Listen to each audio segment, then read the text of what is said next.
Hello, Hypatia.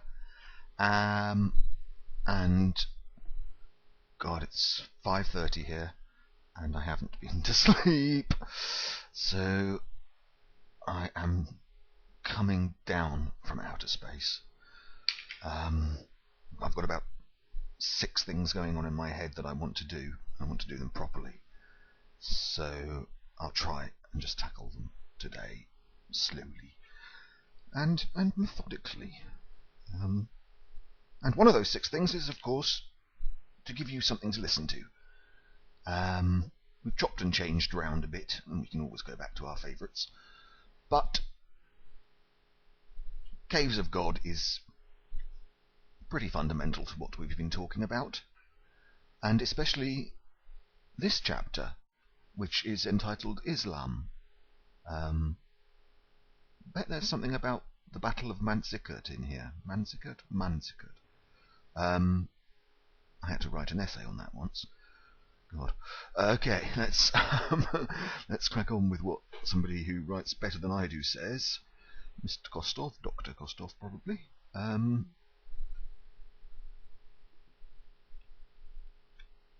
don't know how my voice is. I think it's okay, but it's fading, isn't it?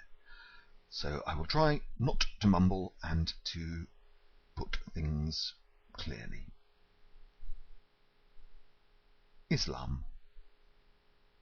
The attacks, when they came, were another invasion of faith.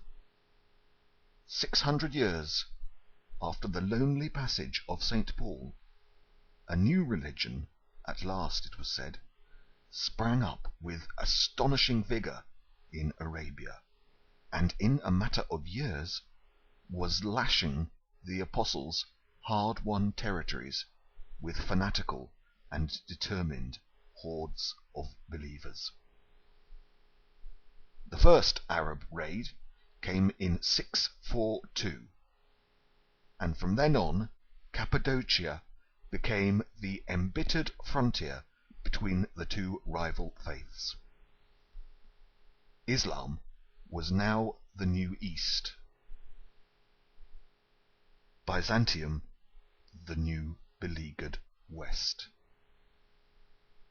The capital, Constantinople, proved impregnable by two sieges, stood fast at the very tip of Christian Europe, and Anatolia became the battleground for the Western cause. Under the continual threat of annihilation and the long internal conflict of iconoclasm, to which we will return, yes, I think we will, Cappadocia's church building slowed down to almost a halt. It is thought that many thousands of monks fled to Italy during this period to find peace in newly established monasteries. For 200 years the raids swept in, as destructive as the floods and the drought. Cities and castles were captured, abandoned, and retaken. Their inhabitants were carried into slavery. The people dug deep into the tuff. I think I remember that tuff is the stone, the most prevalent stone in Anatolia. In 1965, 3 entirely rock-cut towns were discovered in Cappadocia, of which one, penetrated through a single entrance, extended over an area of 6 square kilometers. Thousands took refuge in the comfort of the earth.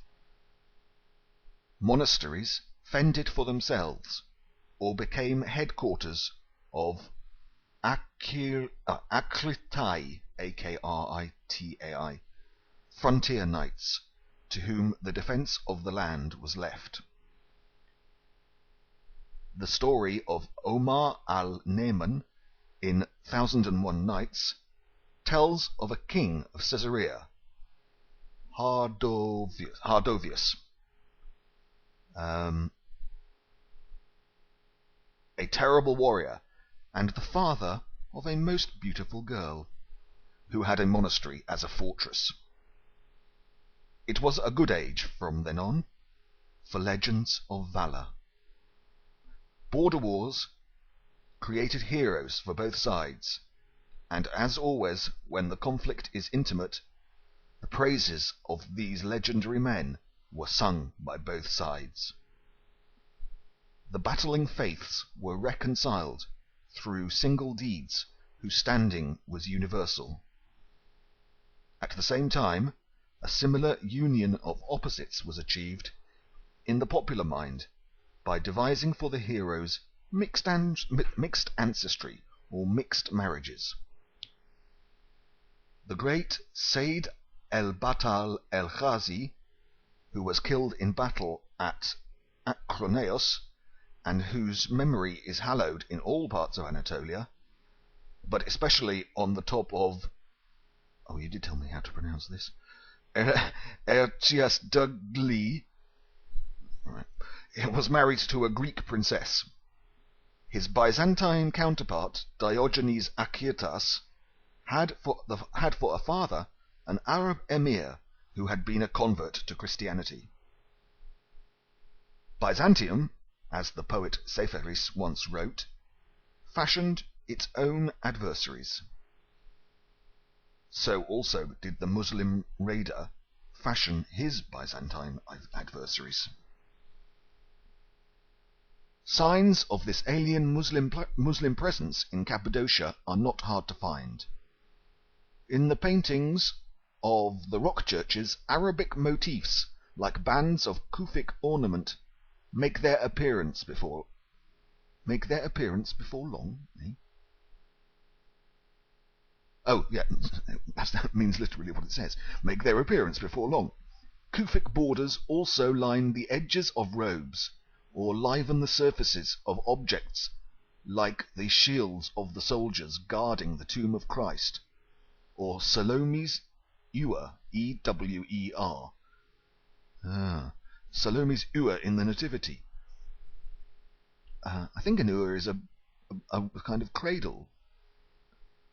I don't know, I'll have to check that. E-W-E-R. I'll have to look that up. A new type of long, narrow overgarment with a frontal slit at the skirt, seen here as well in the art of Armenian churches, seems to have been common for the dominions of the Abbasid Caliph at Baghdad. We must note, too, while on this subject, the Christ in the west arm of Ilanli Kilise, I won't spell that, in the valley of Peristrema, not properly enthroned as he should have been, but seated cross-legged on the floor in the Arab manner. Right, that's not a huge amount, but it's the end of that chapter. Well, it wasn't really a chapter, was it? It was more a passage, but I'm going to leave that there, because as you can see, my voice and my concentration are not at 100%, but I might get back to that. Right. Have a brilliant day, whatever you're doing. Bye-bye.